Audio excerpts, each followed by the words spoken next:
is G-Rap with Baby Hector. I'm Baby Hector. And I got a great show today. I got, to my right, from Grand Rapids, own Michigan, pro wrestler.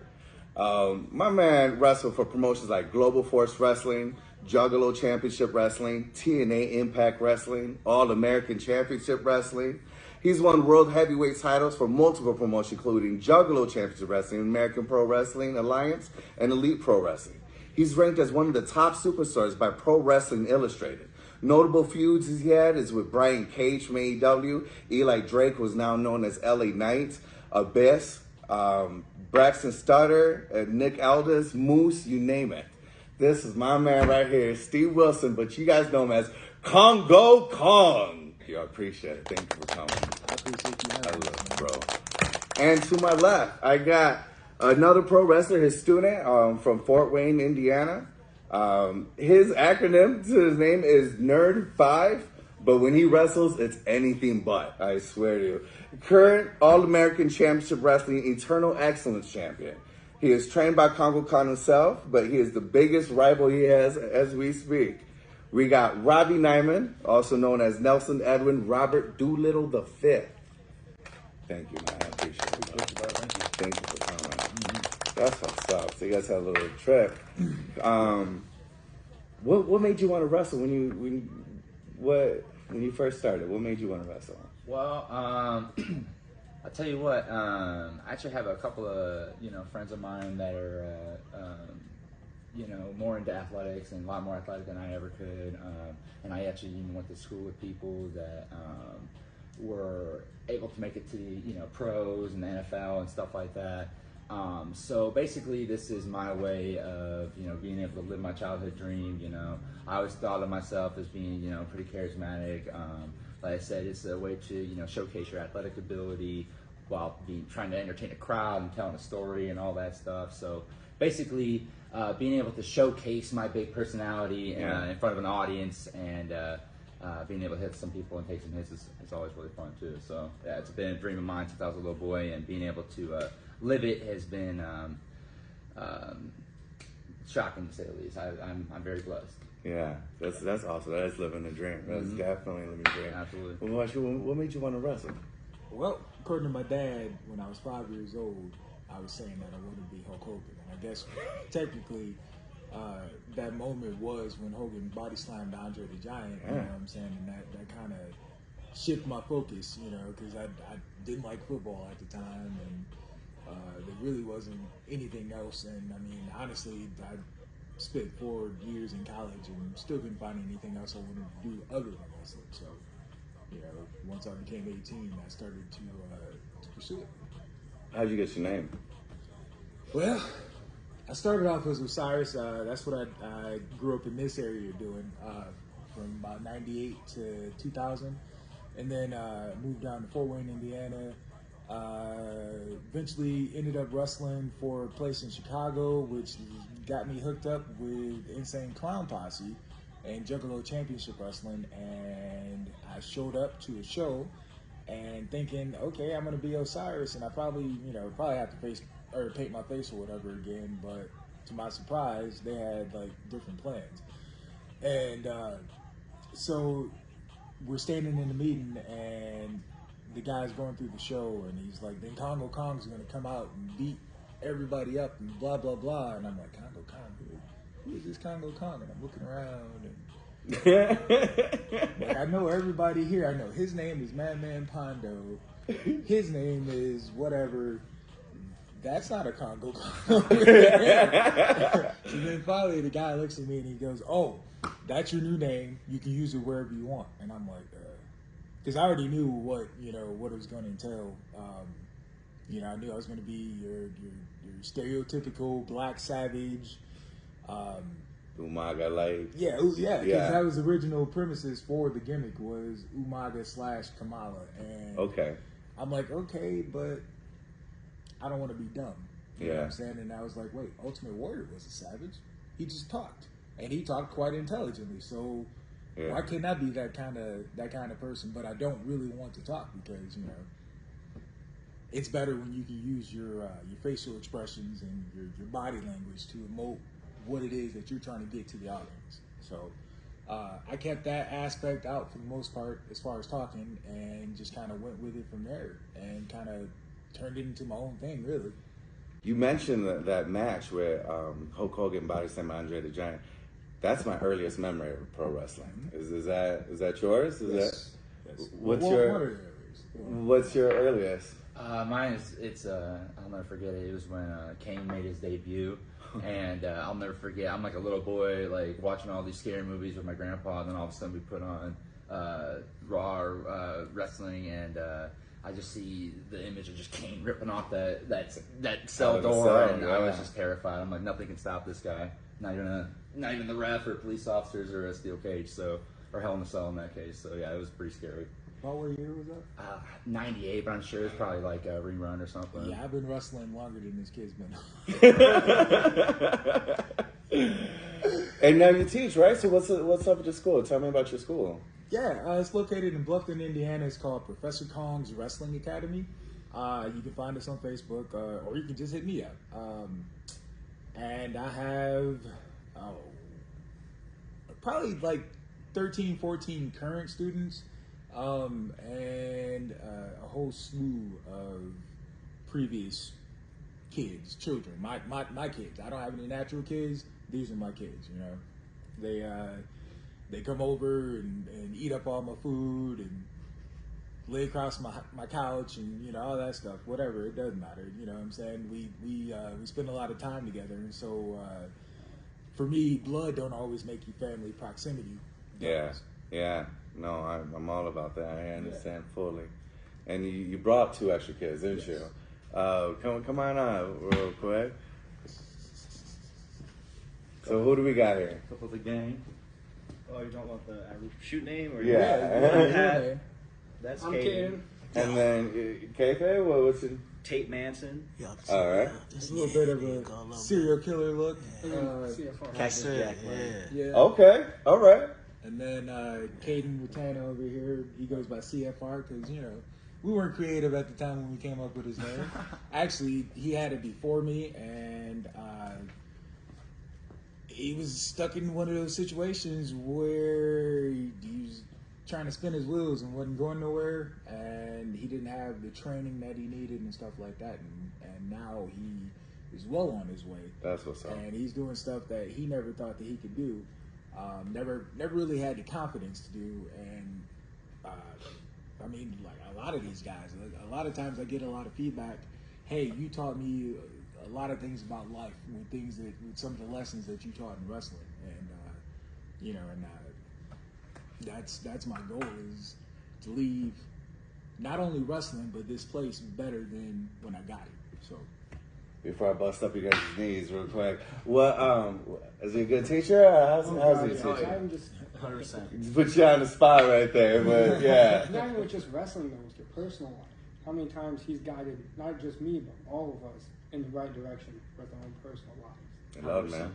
Yeah, there's no one especially with the group of guys that we have. You know, a lot of us, you know, if we would have been in other situations, you know, we may not have gotten the same kind of mentorship and you know, opportunities that other people may have gotten. You know, this is a man that, you know, he won't give up on you. You know, if you put in the passion and effort and you have the drive and you are willing to put in the work, this man will make. He can't give you the world, but he'll give you all the keys to go get the world. So, like I said, if you're out there and you're looking for and you're interested in getting into business, listen. If a skinny punk guy like me can, you know, do something out there, imagine what you can do with his guidance. I'm telling you, it's nothing better you want to do.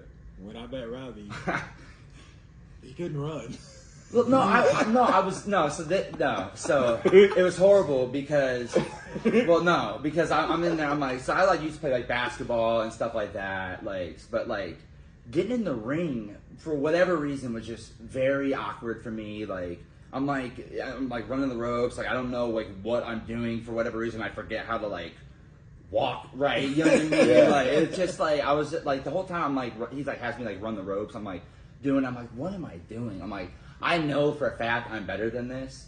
So to be honest with you, a lot of people may have looked at that and been like, all right, listen, you know, this probably isn't for you. You know, why don't you go try, you know, pickleball or something like that.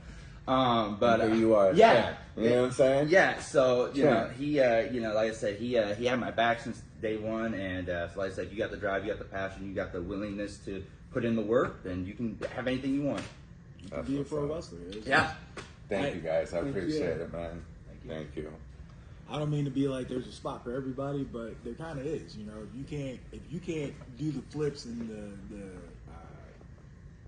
The aerial. all the crap you see on stuff you see on TV. What? The shit you see on TV? Yeah, that shit. I wanted to make sure. Yeah. If you can't do that, then you know we can find a way for you to be entertaining to people. You know, Robbie, like I said, he when he started, you know, he couldn't do all the crazy stuff or whatever, and we've come a long way since then as far as the athletic, but he used to get pissed off about stuff, and I'm like, I see something there. We just got to figure out how to harvest it. But the problem is it's a fine line. It's like a light switch. You have to get him to that edge, but not send him over. And he'll jump. So, you know, there's that part. But What's harder, teaching or wrestling? probably teaching, because I mean I know what I can do. As far as teaching, I have to learn what everybody else can do and how they learn and how they do things, you know, in order to teach them. But man, it's really rewarding, as they say. I wouldn't trade these guys for anything. That's what's up. We wouldn't know. I remember watching. Everybody talks about like the infamous Hell in a Cell match with Mankind and The Undertaker, and already if you just say that, you already know, throws him off and then he goes flying. But my thing is, you had this match with Abyss, and that monster's ball. Holy hell! I remember you put him through a table, then. No. First you put him through tacks. You slam him on tacks. Yeah. You grab those tacks. And everybody wants to know, are tacks real? Yes. Those tacks are fucking real, and they hurt, and that shit They stick in your boots. They stick in is your in back. you, dude. Yeah. So you slammed him on those tacks. Yep. He got up and he willing to puts do you it. through the table. But then you finish off by slamming him onto a table filled with barbed wire. He couldn't move. He was stuck. The barbed wire is stuck in his skin. This is real. My man. And you come and you jump up. It's like, Gun. hurry up. Hurry up. Like, I'm trying. How hard would it be? Like getting them, like how, like back there they have to clip it up with wire cutters to get, like he was stuck. Yeah. He rolls off and then they just pull him out. I was on a show last weekend. We were out. We did a tour out west in Vegas, Tucson, and some Albuquerque. I can't think of the city in New Mexico to save my life ever. And a girl, she went through barbed wire, and her name is Mickey Knuckles, and she stood up and she pulled the barbed wire out of her thigh. Like, you know, it wasn't nothing. Like, I'm not doing that. He asked me about barbed wire and the tacks. I was like, nah, dog. The way my skin's set up, like, nope, can't do it. What are some of the, maybe not holds, but maybe moves? What moves hurts like the most? Power bomb looks pretty. Yeah, you took the word right out of my mouth. Yeah, the power bomb's probably the worst one. Just for me personally, just because like you can't see like how you're falling, you're basically just at your liberty of your opponent there. So yeah, and it's just a weird fall too. So yeah, power bombs are my personal least favorite to take. And yours? Because I've had some that hurt that shouldn't, and some that should have hurt that didn't. So Yeah, that's the other thing. Yeah, something that's cool, and I was like, really, this is what got me? I think the worst one, my best friend is about 5'6", and at the time he was 400 pounds. He too is on his weight loss journey, so he's gotten down quite a bit. But he does this thing we call a cannonball. I also do it because I stole it from him. There you go, Jed. There you go. Okay, I finally There's your admitted flowers. it. I got it from you. Okay. But because people saw me do it on TV first, I get the credit. No, he would hit the cannonball, and the way he does it, I don't know if it's because he's short or because of the weight or whatever, but his hurt. Like when I do mine, I try to protect the guy, you know what I'm saying, and kind of just sprawl out in the corner so that I'm not putting all my weight on him. But his one, Wow. Yeah. So when I look at wrestling, I look at it quite like maybe like kind of like the circus, like you in the comedy. You go up, you build in the town, you entertain, you break down, go to the next town, and you build. What are like some of the misconceptions people have about pro wrestling? that we do drugs and You're all steroid out, right? yeah. Well, okay, well, some, you know what I'm saying, cross that line and go way past it. You know, some of us, we might tiptoe up to the line, but we don't go past it. If you catch my drift without me saying Right. everything. But yeah, the steroids or well, I can't say we're not whores because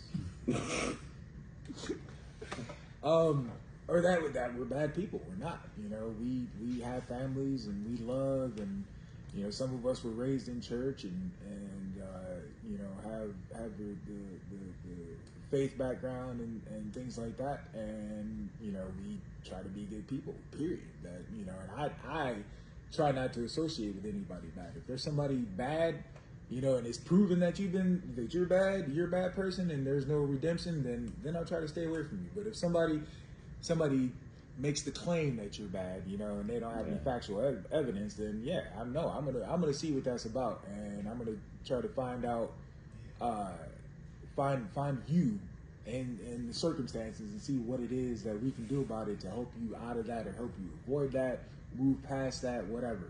You know what I mean? I don't believe in throwing people away. I don't. Like, even the ones that I should throw away, I don't.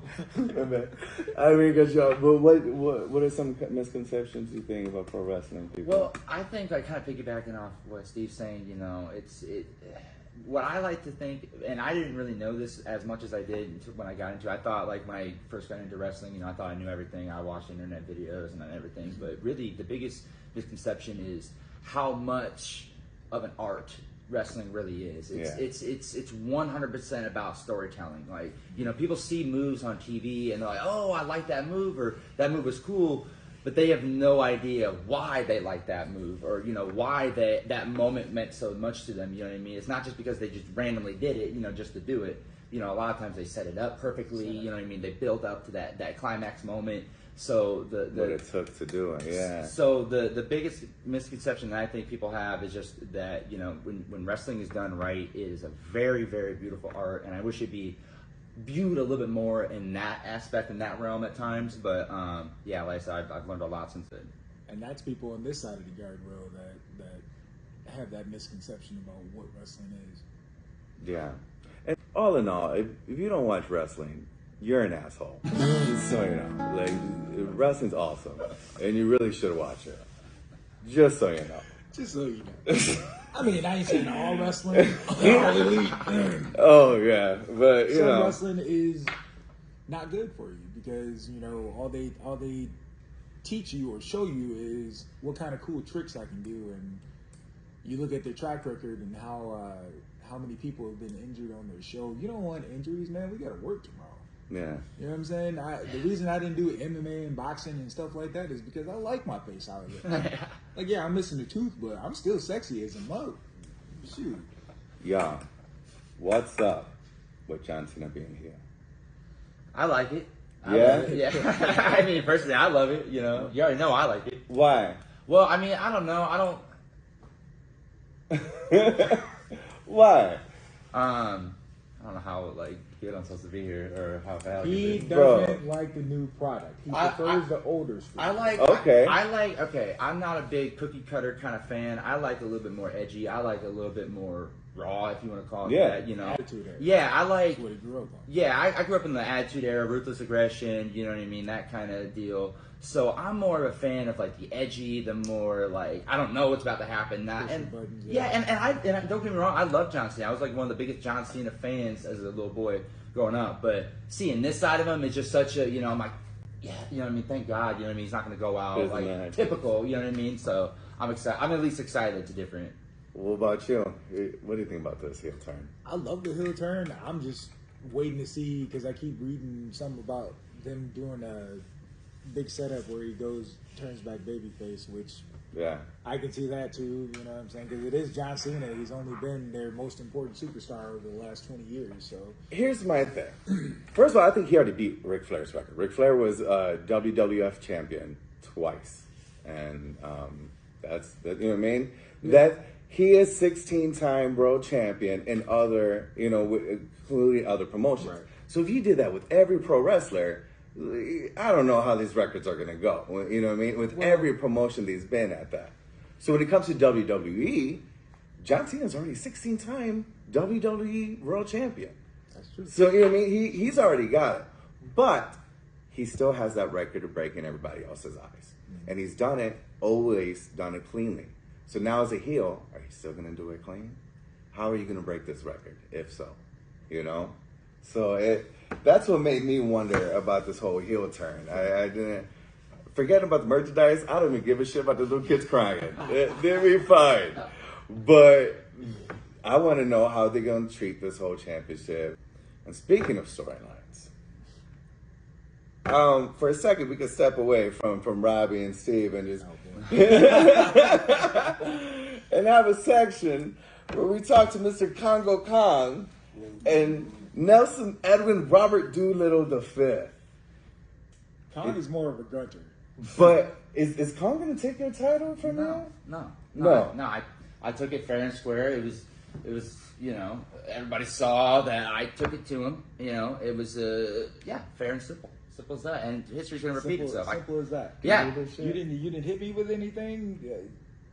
No, That's I a didn't foul hit play. him I didn't hit him with nothing. People are saying you're dirtier than Ric Flair. How am I? I'm I'm not. just saying. And whoever says that, I got something for you. If you get in my way or you tell anybody any kind of fib, I'll get you too. Don't think I won't. And you don't be telling people I hit you with anything other than for my fist, because that's what's going to happen to you again. You want it to happen right now?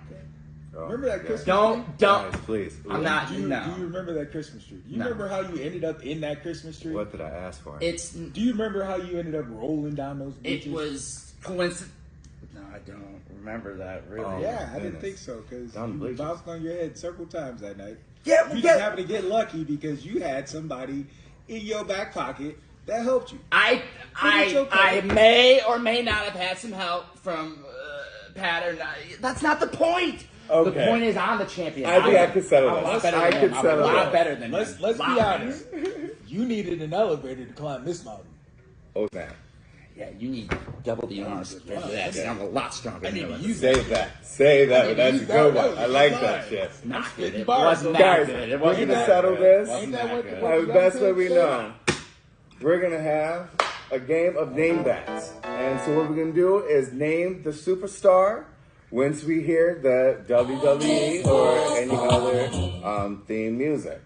Alright. All right, let's see where we can go. I'm gonna fail this. All you gotta do is ring the bell I'm and go shaking. from there. Alright. All right, let's go. Turn it up. No, this is mine. That's not even fair. And that is. That's not even fair. That's not even I'll fair. give you that one. That's not even fair. That's my one. That was my one. That's my favorite.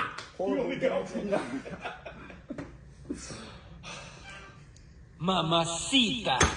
Eddie Guerrero. Come on. With the LWO Latino heat, baby. Don't worry about Of it. course.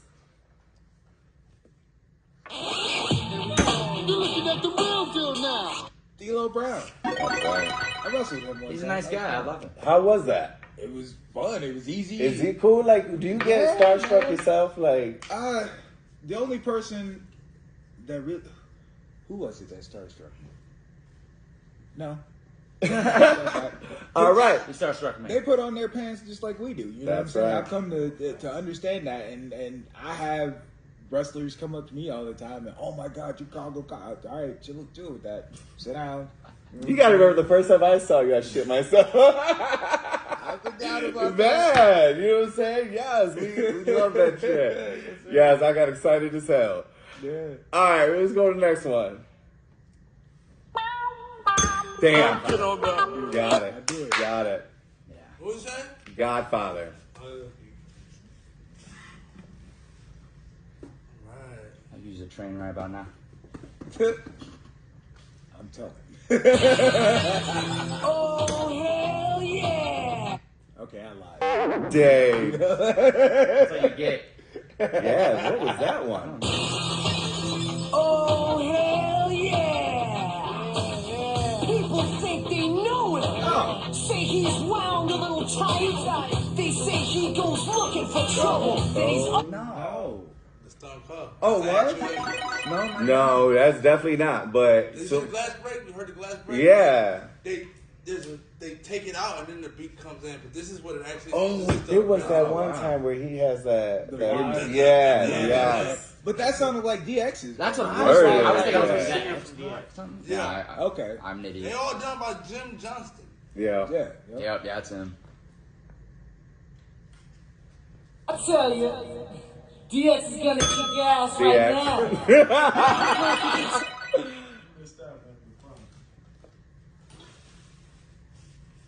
One, two, he's on. X-Pac specifically. No! Oh, I am wrong. Triple H. That is Triple H. It's my Jeez. favorite theme of his, too. How did I fumble that? Huh? Okay, this is gonna be good. The Brood. We got that like right away. My brother used to breathe in my face with that damn song. So yeah, I remember that. Traumatized. I'm a nice man. Billy Gunn, Mr. Ass. That is my 5. Yes. All right, and that's our game. That's our show. I'm sorry I tried to split it between you guys, but I guess I'm on. Where can we find you? Well, if you want to catch me on social media, you should probably catch me on Facebook because I hate having all those extra sites. I don't check them no damn way. Catch me under Steve Wilson or Congo Kong / the Juggernaut Osiris because I still keep that name, you know, just in case anybody wants to book me as that. Kong Osiris 78 on Instagram and Twitter X. what is it should be just Congo Kong on Twitter. Yeah. I refuse to call it X. Fuck that X. Fuck that shit. You bad me, but we'll talk about that in another show. You're right. Except for, you know, yeah, I do go and check out the other side of Twitter. All right. And then, Robbie, where can we find you? I'm pretty much everywhere. I'm on Facebook, YouTube, Twitter, X, Instagram, YouTube. You can find me as Nelson Edwin Robert Doolittle V. On TikTok? TikTok, yeah, at N.E.R.D. 5. Yeah, you can find me all those places. It's a long name, but it's worth it. It's awesome. It is worth it. Thank you, guys. Have a great night.